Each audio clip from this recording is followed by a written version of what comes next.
Bonjour mes chers élèves et bienvenue dans une autre vidéo de votre chaîne Baran Iman. La leçon d'aujourd'hui, c'est l'expression de la cause. On va commencer cette leçon par la définition de la cause. C'est quoi la cause? C'est le motif, c'est la raison d'une autre action, d'un autre fait. C'est-à-dire, c'est la raison pour laquelle une autre action ou bien un autre fait se réalise. Donnons un exemple pour expliquer notre travail. Comme elle adore la nature, elle a décidé d'habiter à la campagne. Comme elle adore la nature, elle a décidé d'habiter à la campagne. Quelle est la raison pour laquelle elle a décidé d'habiter à la campagne? La raison, c'est qu'elle adore la nature. Pourquoi elle a décidé d'habiter à la campagne? C'est parce qu'elle adore la nature. Alors, la question posée est introduite par le mot interrogatif pourquoi? Et la réponse, c'est la proposition subordonnée de cause. Dans l'exemple que vous voyez devant vous, elle est introduite par comme et elle est écrite en gras. Comme elle adore la nature. C'est la proposition qui indique la cause. Le subordonnant au début, la virgule au milieu et la proposition principale à la fin de la phrase. Comme elle adore la nature, elle a décidé d'habiter à la campagne. Puisqu'on a compris maintenant la définition de la cause, on va maintenant passer aux outils de la langue qui expriment la cause. Notre travail est regroupé dans un tableau. Le tableau est divisé en 3 colonnes. La première colonne contient les conjonctions et locutions conjonctives qui indiquent la cause. La deuxième colonne contient les modes du verbe de la subordonnée et la troisième contient des exemples pour illustrer notre travail. On va commencer par parce que. Parce que c'est un moyen très utilisé, d'accord? Il est suivi du mode indicatif et toujours placé au milieu de la phrase. Regardons le premier exemple. Samy n'est pas venu à la fête parce que sa voiture était en panne. Samy n'est pas venu à la fête parce que sa voiture était en panne. Vous avez remarqué que parce que est écrite au milieu de la phrase, il est suivi d'un verbe conjugué à l'imparfait qui appartient au mode indicatif. Posons maintenant la question. Pourquoi Samy n'est pas venu à la fête? Samy n'est pas venu à la fête parce que sa voiture était en panne. Bon, la raison pour laquelle il n'a pas assisté à la fête, c'est que sa voiture était en panne. Passons maintenant à un autre moyen. Nous avons comme ou bien c'est parce que que. Comme et c'est parce que sont toujours utilisés au début de la phrase. Et bien sûr, sont suivis du mode indicatif. Un exemple, comme il neige, je vais rester chez moi. Comme il neige, je vais rester chez moi. Ou bien je peux dire, c'est parce qu'il neige que je vais rester chez moi. C'est parce qu'il neige que je vais rester chez moi. La question posée, pourquoi tu vas rester chez toi? Je vais rester chez moi parce qu'il neige, parce que la neige tombe. D'accord? Et on commence par comme il neige, je vais rester chez moi.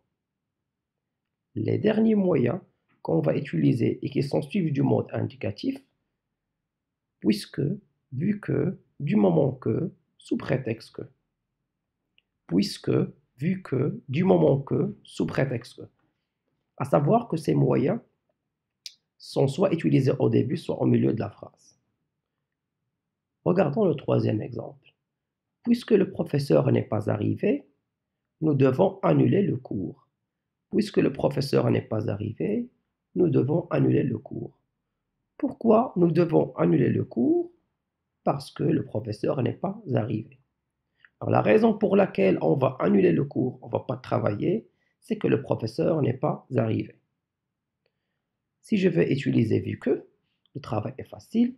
Par exemple, nous devons annuler le cours vu que le professeur n'est pas arrivé. Ou bien, vu que le professeur n'est pas arrivé, nous devons annuler le cours.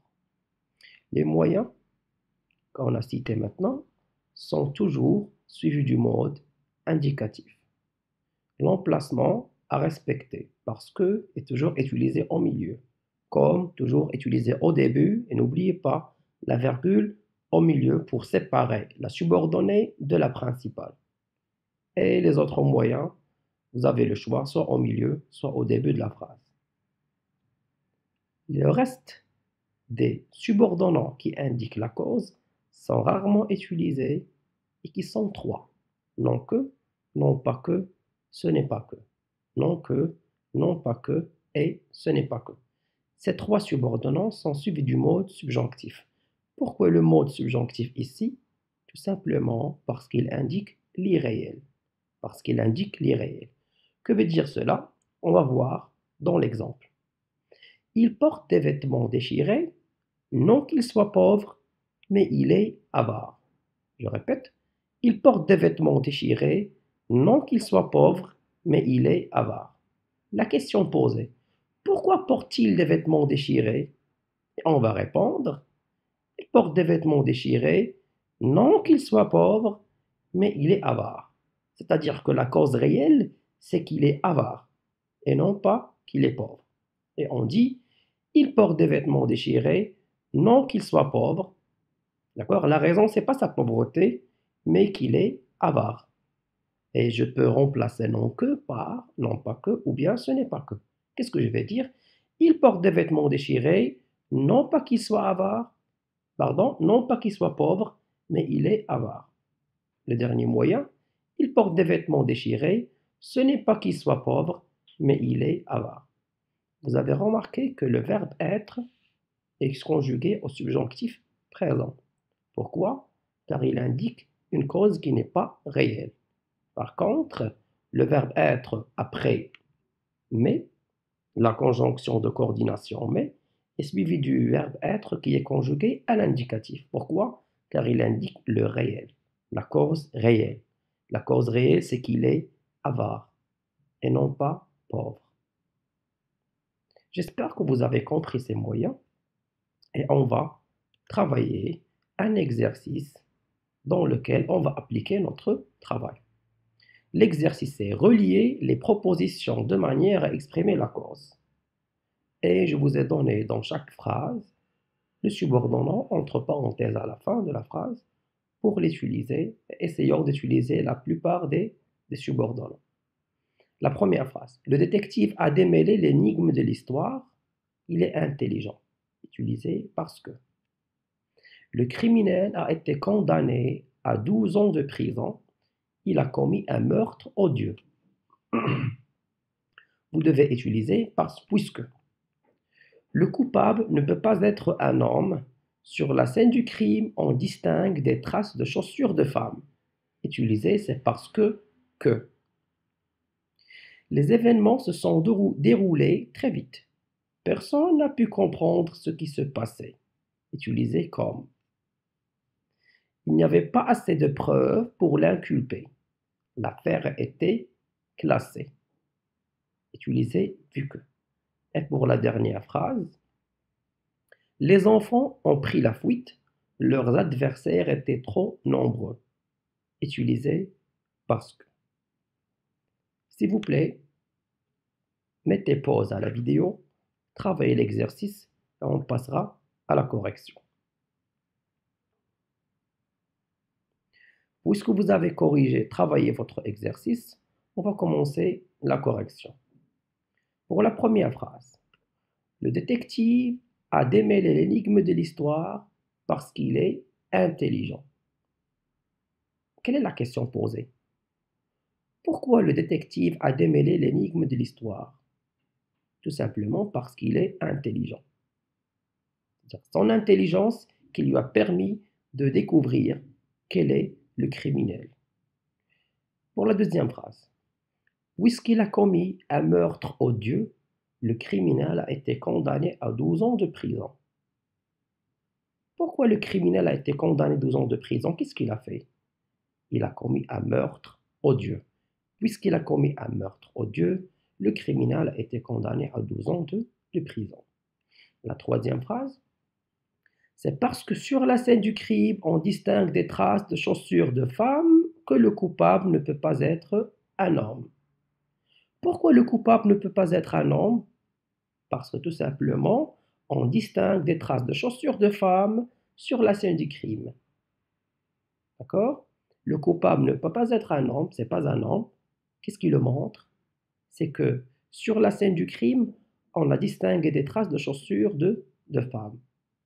Et on dit tout simplement, c'est parce que sur la scène du crime, on distingue des traces de chaussures de femmes que le coupable ne peut pas être un homme. Pour la quatrième phrase, comme les événements se sont déroulés très vite, personne n'a pu comprendre ce qui se passait. Pourquoi personne n'a pas pu comprendre ce qui se passait? Parce que les événements se sont déroulés très vite. Les événements se sont déroulés très vite, rapidement, très vite. Personne n'a pu comprendre ce qui se passait. D'accord? On passe à l'avant-dernière phrase. L'affaire a été classée, vu qu'il n'y avait pas assez de preuves pour l'inculper. Pourquoi l'affaire a été classée? Parce qu'il n'y avait pas assez de preuves pour l'inculper. Le détective n'a pas trouvé de preuves suffisantes pour inculper le suspect. Et l'affaire a été classée. Alors pourquoi l'affaire a été classée? Vu qu'il n'y avait pas assez de preuves pour l'inculper. Pour la dernière phrase, les enfants ont pris la fuite. Pourquoi? Parce que leurs adversaires étaient trop nombreux. Pourquoi? Parce que leurs adversaires étaient trop nombreux. J'espère que vous avez compris cette leçon. Si vous avez aimé cette vidéo, n'hésitez pas à appuyer sur j'aime et abonnez-vous à notre chaîne. Merci et à la prochaine.